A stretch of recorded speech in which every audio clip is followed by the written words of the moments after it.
Imagine que você passou boa parte da sua infância assistindo algo que você gostava, que te trouxe muitos momentos de alegria.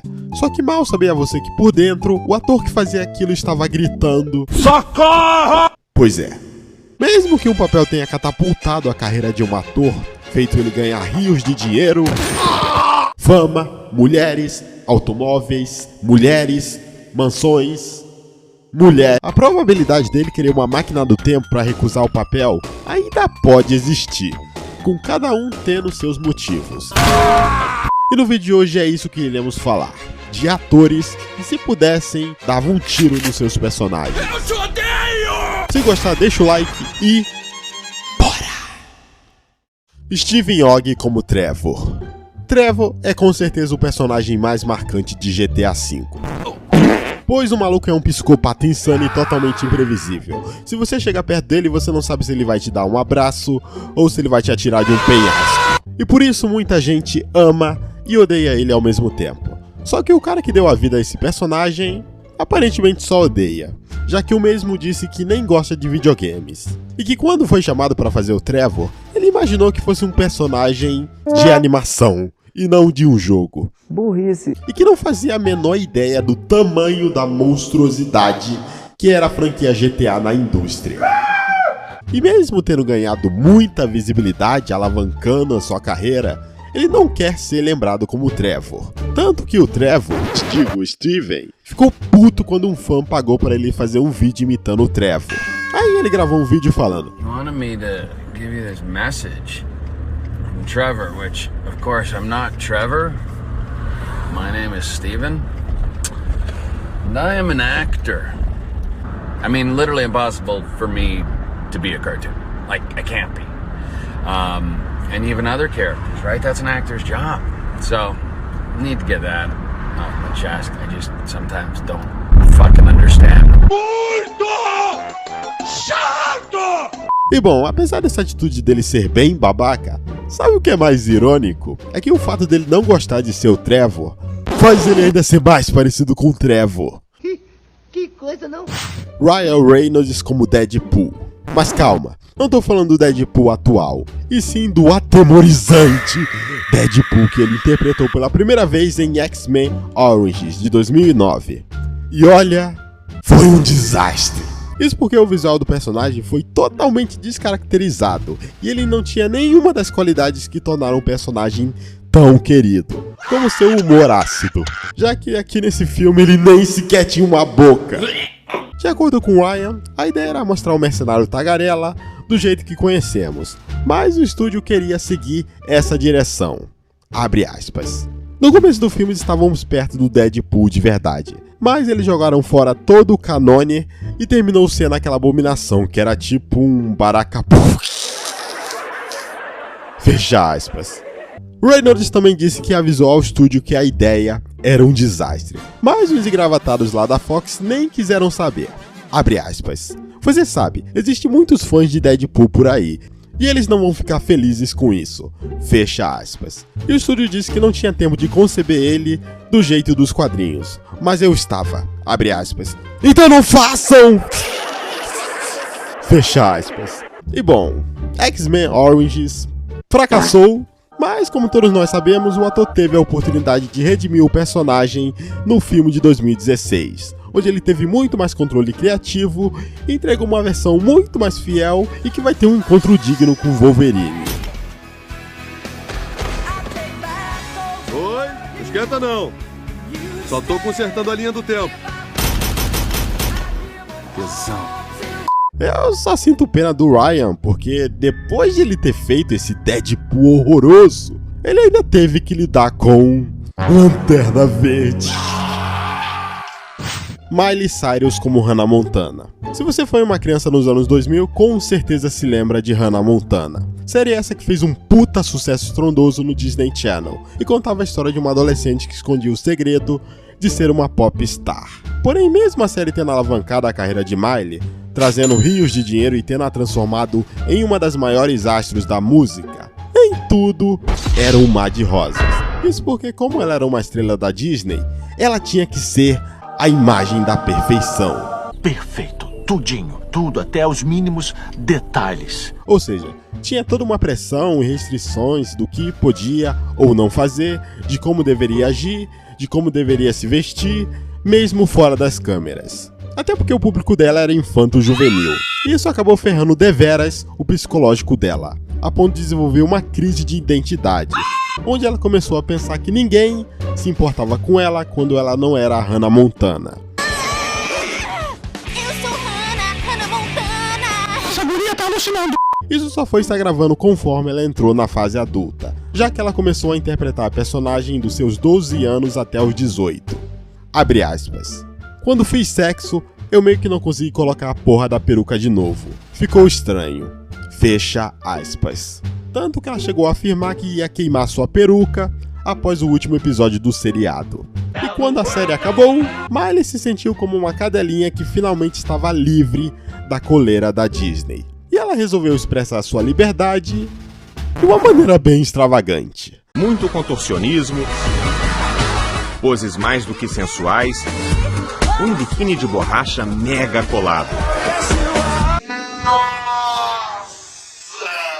Robert Pattinson como Edward Cullen, o eterno vampirão que fez a garotada se molhar toda com o sucesso da franquia. Porém, embora sua carreira tenha sido catapultada por Crepúsculo, o ator nunca perdeu uma oportunidade de detonar o filme. Em muitos momentos o ator chegou a criticar o roteiro do filme, falando que muitas coisas não faziam sentido e que só era estranho. Em uma entrevista, o ator admitiu que em um determinado momento desistiu de tentar entender o que acontecia em Crepúsculo. Abre aspas. Era uma maluquice. Tinha uma cena em que eu tive que fazer uma cesariana mastigando uma placenta. O personagem não era médico, não sabia como funcionava. Era selvagem. Mas aí eu me dei conta que esses filmes são só para garotinhos. Fecha aspas. Em outro momento ele chegou até a dizer que a autora do livro que deu origem ao filme era maluca. Abre aspas. Quando eu li o livro pela primeira vez, me pareceu algo que não deveria nem ter sido publicado. Stephenie Meyer, autora dos livros, disse que se inspirou em um sonho que teve e que conhecia esse cara sexy. E aí começou a escrever. Eu fiquei tipo, essa mulher é doida. E olha só, eu assino embaixo em tudo que ele disse, tá? Ele tem toda a razão. Janet McCurdy como Sam. Se você, assim como eu, assistia a iCarly, sabe que a Sam era foda. Era uma das personagens mais engraçadas da série, pois agia sem pensar e resolvia tudo na porrada. E bom, com o sucesso e a ascensão da carreira dela com as séries iCarly e Sam e Cat, muitos fãs foram pegos de surprise quando a atriz disse que sentia vergonha do seu papel na série. E que sempre achou ela cafona. Pra começar, a Janet disse que nunca quis ser atriz ou ser famosa, e que só continuou com a carreira dela por causa da mãe, que praticamente a forçava, pois era a única fonte de dinheiro para sua família, e que sofreu vários abusos físicos e emocionais por conta disso, como, por exemplo, seu transtorno alimentar, já que a mãe dela obrigava a ter uma dieta super mega rigorosa. Talvez seja por isso que o livro dela se chama, abre aspas, Estou Feliz que Minha Mãe Morreu, fecha aspas. E bom, além de em casa sofrer o pão que o diabo amassou com sua mãe, no trabalho ela teve que lidar com os fetiches bizarros e o comportamento abusivo e tóxico do diretor da série, Dan Schneider, no qual se referiu em seu livro apenas como o criador. Provavelmente para não levar um processinho no lombo. E o processo?